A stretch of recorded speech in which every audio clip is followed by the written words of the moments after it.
alafu Mamos. Television on the radio, la Carola, you let her get a be, Molka, you the winning.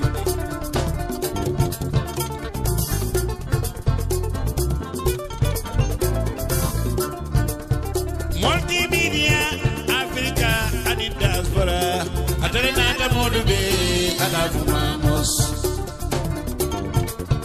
Mamos Media. Multimedia, Africa, what in diaspora. What another mode be, alafu Mamos.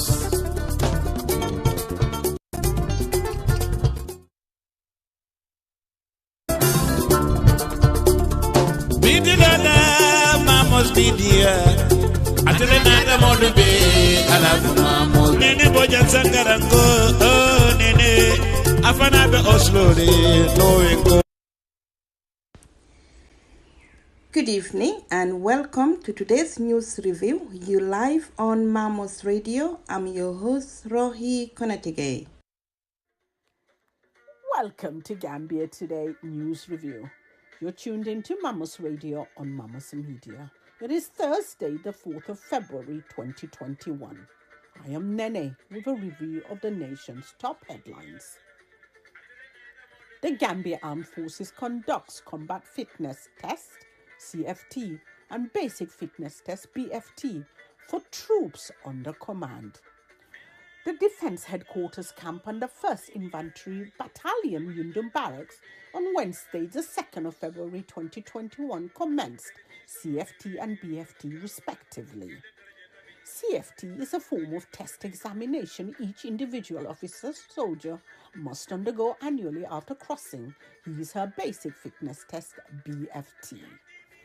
This annual mandatory test is conducted in accordance with the Chief of Defence Staff's training directives. It is done to assess the physical strength, agility, endurance and combat fitness of every serving member of the Gambia Armed Forces in the khaki uniform.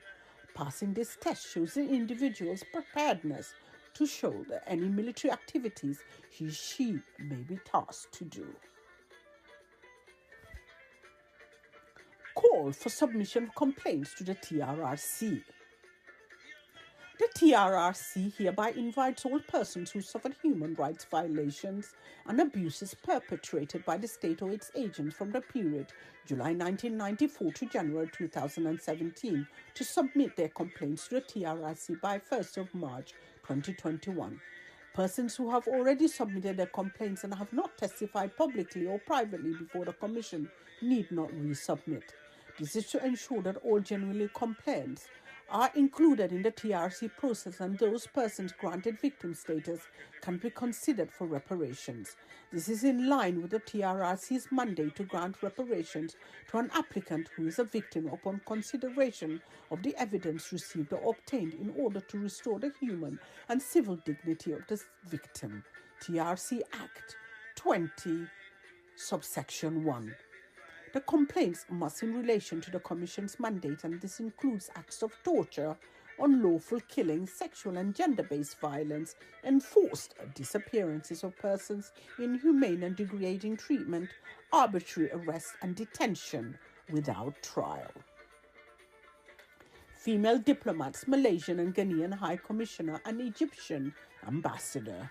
State House Banjul, 3rd of February 2021. President Adama Barrow received the letters of creditance of the Malaysian High Commissioner to the Gambia, Her Excellency Shazilina Zainul Abidin, the Ghanaian High Commissioner Gloria Poku, and the Ambassador of the Arab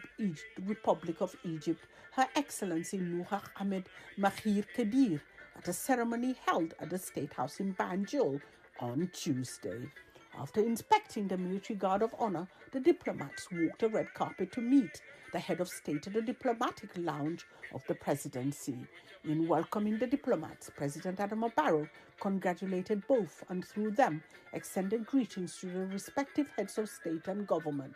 While expressing the deceased government's readiness to work together with both the Republic of Malaysia and the Arab Republic of Egypt, he detailed out the areas of trade, tourism, renewable energy and capacity building through education and training as possible areas of cooperation.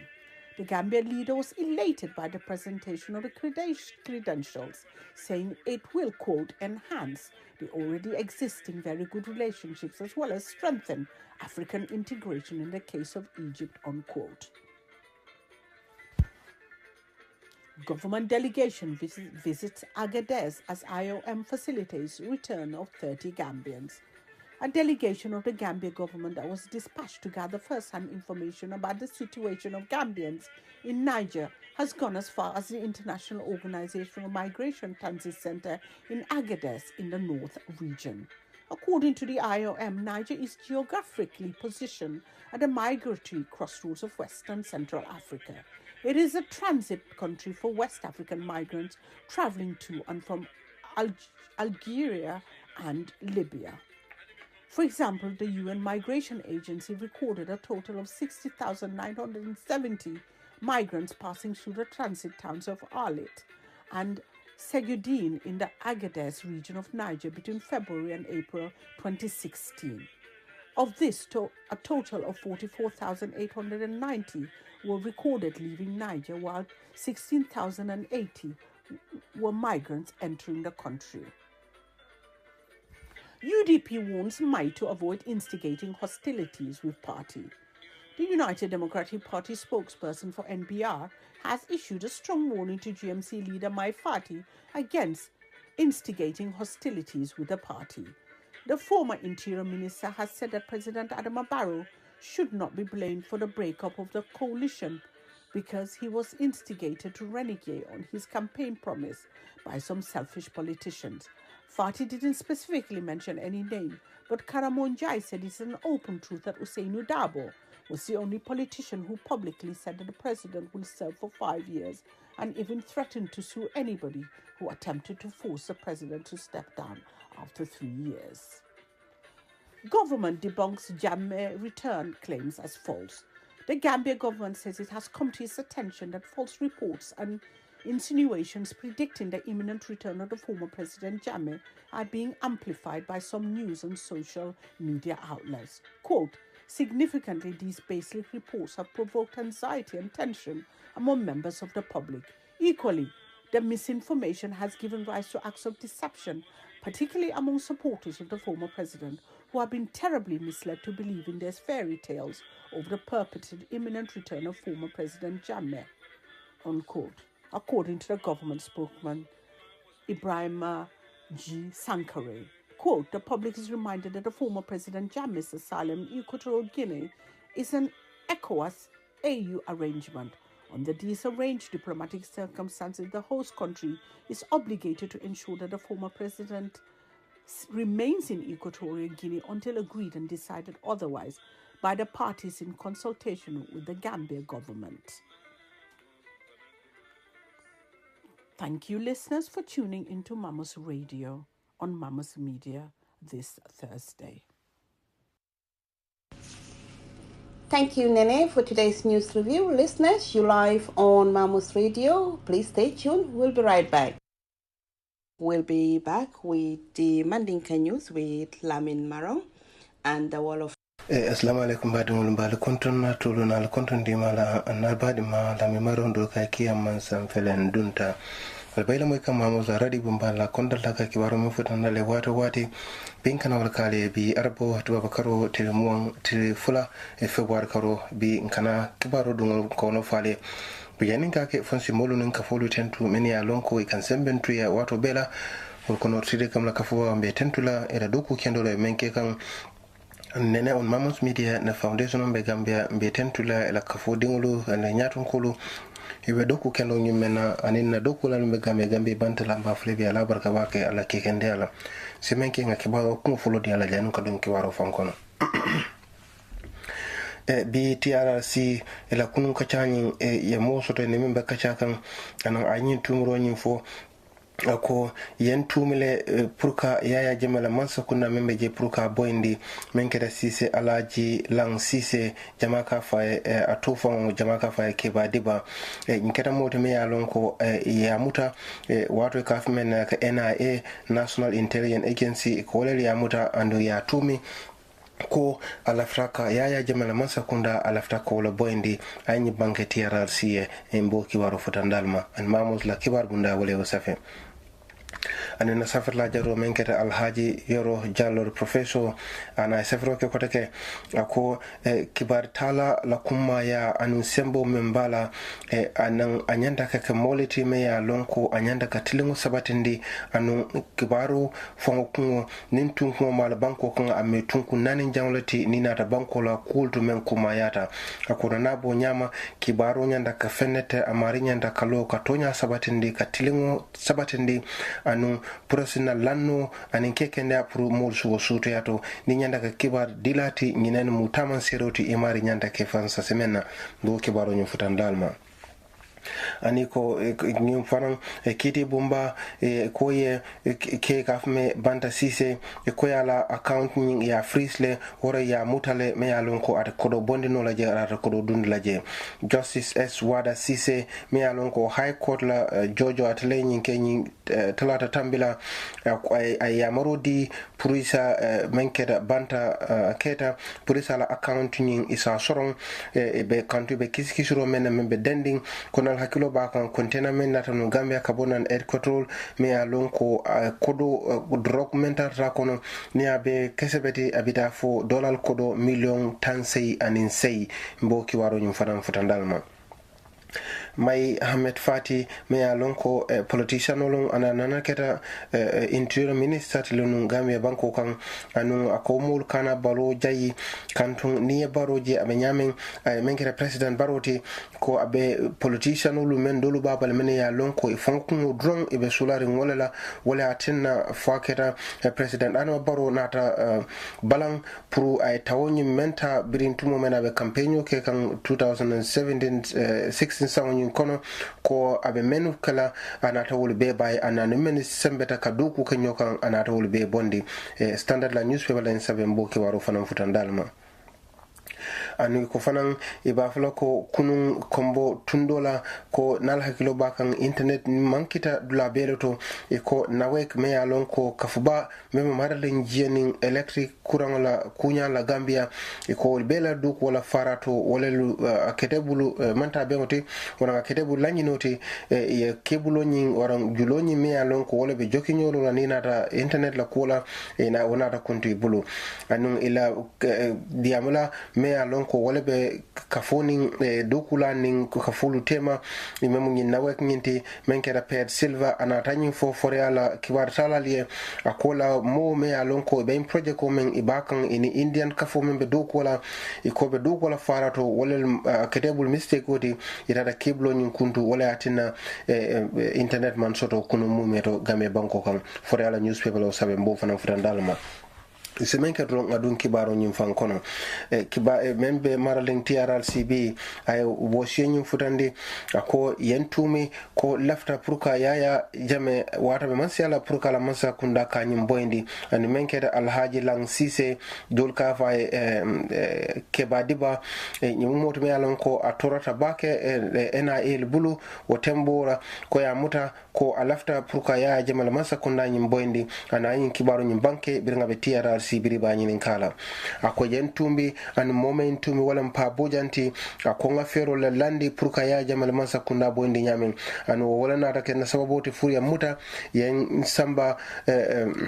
mile 2 and yen samba jentata je fo lokum fula men keda tili tang ani fula tal tang ani nani mbebulu je ayni fo ako ntadum fam benyi mento sa sale benna all sale benna nkatala watu jama pour kata Senegal pour kata njara ako nga hakilo ba kam fam April kono tili tang ani fula mbita kan anu pour kata njara ako mbo silo kan mbita kan ye dinulu men be balamba yala abuko inatan londije ya muta highway nyinkan ani ensamba pruka nsamba yensambela NIA bundato ani tatan soronje kibar buna men safe wala mo Mamos la media ti anuna safir la jano men kera professor alhaji yoro jallo meme america safro ke kotake ako kibar dila sembo balale anun sembo nyin anyanta ka a tamandini silole la ako ninata tunkun la kuma yala banko kan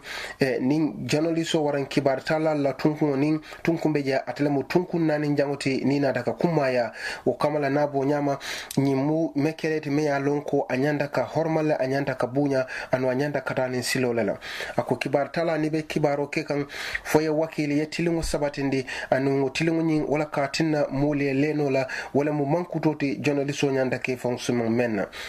akotela kibar dio wala ka kendi mole sisilota itole ya jiben ika kibaro mendi wala liba tamele tol famfe ya jibe ibe mentalaje anite mentalaje wala nyanda ka kibaro nyanda ka kola nyama ite nyanda ka kibaro le bondi ka di molula anun kamulu karandi ka tonya yitandila itol fonsna kosimetre ke ka sute nyanda ka munsila leta akobar nin kibaro dila nata nyi silo nyimbula anu aka ajeko at lafta ka kenyamen waran ana aka kafudolu fasa wara aka modulu fasa nyin kakana kuteme yalon ko aka kenimi sabalati kanu aka koma talete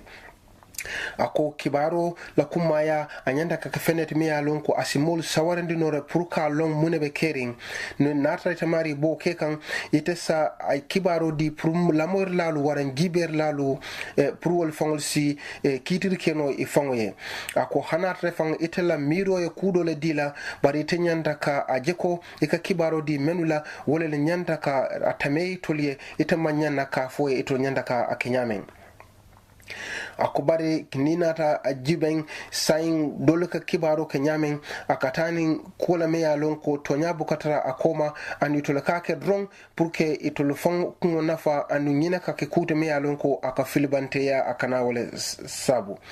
ako kibaro dun lota menna walen abak ana kole ata nyawnyang itamari ka wakili yelo tonya kan aniye tilingoni sabatende purmol salon ko ika kibaro nyimen di iyakele amake komen ilafta ka karle fasa waranka karle jawya akubari ninata kibar dio fananjibe ni watolu aka kanyamen doluk ni me keku ika ata ani sielela anu nimang tilingun sabatindije akana kemeneti ikana la fennakan itaba ila siela fasala waran iba fola ibe political party ibe olel fasala waran iba fola fobe dina kafo ibe olel fasala nyinkaka kute meya lonko imari kani fansute nyinkono anu ngine kanake mantoroti wa ngine kanake filibante ati ni mari man korosirke nyin dulala a kontinera fana ko kibar dio fanan ye londo la nyininka anu londo nyin fanan ana lanyala mu purka kibaro nyin bondi pour molsa suteno pour meya lonko isafono maniko kaf man hani jase keso niya keje molsa suteno kare kamem fo mola meya lonko ala kibaro nyin akatilene akatambe e menyi safe wala mu na safar la jato memo alhaji professor yoro jallo wala nyin kibaro nyin safe anu abe mamos la website nyento badung la kontine e konyin tembola court menkera justice as wada ikaye mola accounting ya asorong menkera banka ketati konyi watulu be kiskisi bala ke kan membe dending ko kontena la men dunta no banko kan ani drug jama ba taraje anwati Mr. Keta ko ya tumi ay container bondi nan meya lonko drug menta taje niya kesemeti abita doral kodo million tansei anin sei e meya lonko abot nan ergotol pour ka tambina nan Spain fana la futa Gambia banko nyin kan andu nyin kafuba men lota me yalon ko be maralin sire fengol la lanya la Gambia wolel be continuer la pour ka jeko nyin ko nyin pour ye dankala anu be la kiskisi rol ke kan anu tumo men en container nyin futa da biri kiskisi itada bago men tataje me yalon ko drog ba ko nota da baku keme baku tan anin sei anu yimbe ye men safeje wala mo ko jodan wala mu waran ko lu me yalon ko ilafta pour ka do kundi factory nyin to anu ko nyin biri ya be suma atara kanyan kilo keme kononto tang lulu anin fula anin gram keme sei tang sei akanyanta wala fe anu konyin membe abemu ko drug cocaine ikafme cocaine wala ba kono membot na educatul ya sambe nan kabona Spain na ko kana fu da Gambia kibar bunda men safe wala mu point la newspaper te honorable mai fati afanela wosi danyindi akomul kana president baro ikana atumi kantun ay niaje president baro be fayro kala wadan la hidolu menta niaja bobe bulala kono manke president baro ni sawoti and what honorable mai ahmed fati atanaketa minister of interior in Gambia ananyin ko akomul kam president baro tumi manyana ka tumi politician on men dolu ba bala me ya lonko be fonko damale fe wolel ba filindi kan wala tinna sartolu mellandi ay wol sartolu nyimbe tinya ako na president adama baro bidana ta sembo nyi bira kati fa nyi ganye 2016 sa nyi kono ako be alonko mentata marolo la watata no njele fo sanji muang anin fula menketa yaya jameti anun atla marlo wala nata wodang wala manse ya nyendang anun at president adama baro me alanka sijebe sanji tang lulu ani woro anun anana keta business laletinun barniaje awo betuji adunta nan politiko kono sign ana mene fanan fo bida kana si ako abe mara local drone 2019 kono abe jila ko ya sartonyi mella bari wo biru wato sita ako luwanyi bankola luwanyi men de data waye ayirwai pray continue a sangilu lonyi si kibar bunda men safe wala mu standard la newspaper te anu ba fala fananko ekoniaje kunun internet ning kuntuta banko nyimbe kan ikonawe la doku la ni indian kafuba mbe doku ke kan farato ikolulu aketa wala bulanyi noti kiblo nyu kuntuta wala ranjulo nyu kuntuta me alanko electric membe dending internet la wala internet la mankero sababu ndenu Gambia kunun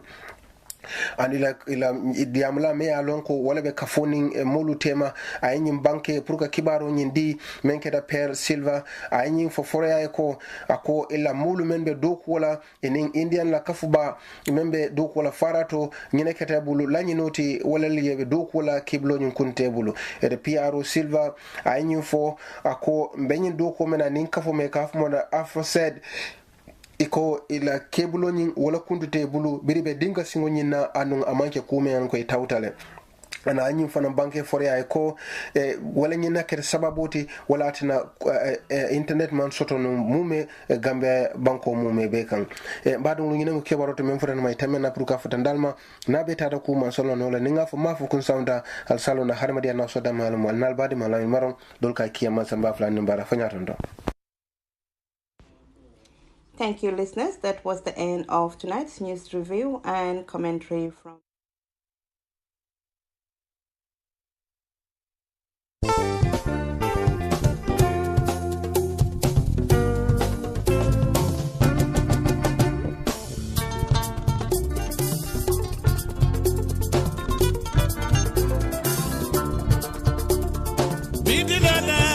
Mamos media. Atrenada modube ala Mamos.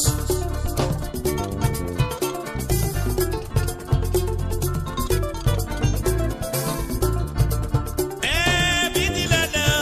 Mamos media. Wala nata modube ala Mamos. Television on the radio la Carola. Nyule daraja tabi. Molka nyule winning.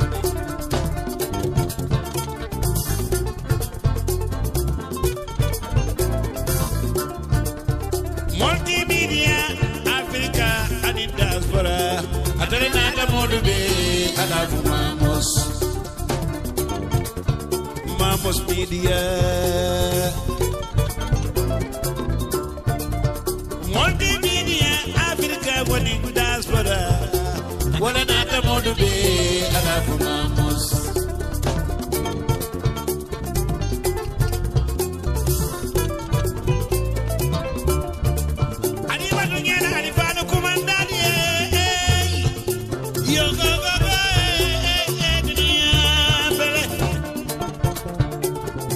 Mamos Media Alfalo.